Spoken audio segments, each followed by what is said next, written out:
இலங்கையில் 10 வீதமானோர் சிறுநீரக நோயினால் பாதிக்கப்பட்டுள்ளனர்.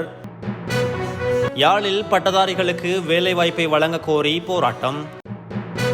தேயிலை பெருந்தோட்டத்துறை தொடர்பில் விடுக்கப்பட்டுள்ள எச்சரிக்கை.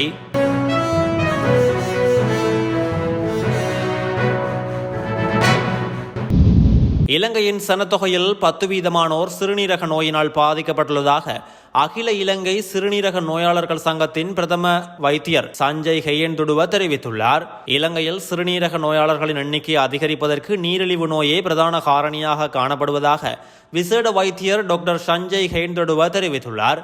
நம் நாட்டில் சுமார் 10 வீதம் பேருக்கு சிறுநீரக நோய் உள்ளது. உண்மையில் நோய் ஏற்பட பல்வேறு காரணிகள் உள்ளன. இந்த நோய்களை தடுப்பதில் கவனம் செலுத்த வேண்டும். குறிப்பாக நம் நாட்டில் சிறுநீரக பாதிப்பை பாதிக்கும் முக்கிய காரணியாக நீரிழிவு நோய் உள்ளது.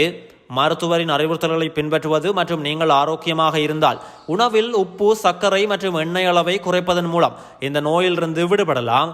குறிப்பாக ஒரு நாளில் 3.5 லிட்டர் தண்ணீர் பருகுவதன் மூலம் இந்த நோயிலிருந்து விடுபடலாம்.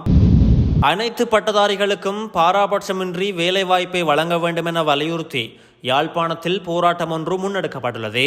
வடக்கு மாகாண வேலையில்லா பட்டதாரிகள் சங்கத்தின் ஏற்பாட்டில் யாழ் மாவட்ட செயலகத்திற்கு முன்னால் இன்று காலை இந்த போராட்டம் மேற்கொள்ளப்பட்டுள்ளது. இதன்போது ஏமாற்றாதே பட்டதாரிகளை ஏமாற்றாதே, வேண்டும் வேண்டும் வேலை வேண்டும், நாசம் நாசம் கனவுகள் நாசம் உள்ளிட்ட பல்வேறு கோஷங்களை பட்டதாரிகள் எழுப்பியிருந்தனர். இதனைத் தொடர்ந்து நீண்ட காலமாக வேலை இல்லாமல் தாம் எதிர்நோக்கும் பிரச்சனைகளை சுட்டிக்காட்டியும் தமக்கான வேலை வாய்ப்பை வழங்க வேண்டும் என வலியுறுத்தியும் வடக்கு மாகாண ஆளுநர் ஊடாக ஜனாதிபதிக்கு மனு ஒன்றையும் அனுப்பி வைத்துள்ளனர்.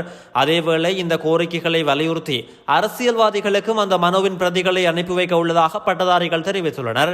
மேலும் தமது கோரிக்கைகளை அரசாங்கம் விரைந்து நிறைவேற்ற வேண்டும் எனவும், இல்லையேல் தொடர்ந்து தாம் பாரிய போராட்டங்களை நடத்த உள்ளதாகவும் அவர்கள் குறிப்பிட்டுள்ளனர்.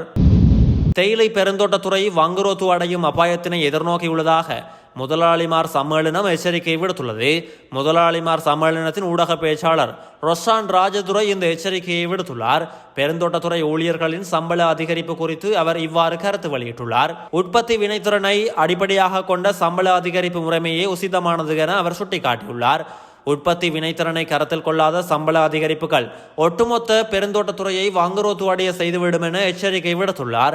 நாள் சம்பளத்தை 1700 ரூபாவாக உயர்த்தப்பட வேண்டும் என தொழிற்சங்கங்கள் கோரிக்கை விடுத்துள்ளன. பெருந்தோட்ட தொழிலாளி ஒருவர் நாளொன்றுக்கு சுமார் 2000 ரூபாய் சம்பளம் ஈட்டக்கூடிய யோசனை ஒன்றை தமது சம்மேளனம் முன்மொழிந்துள்ளதாக அவர் சுட்டிக்காட்டியுள்ளார். இந்த முன்மொழிவானது உற்பத்தி வினைத்திறனை அடிப்படையாக கொண்டது என அவர் தெரிவித்துள்ளார்.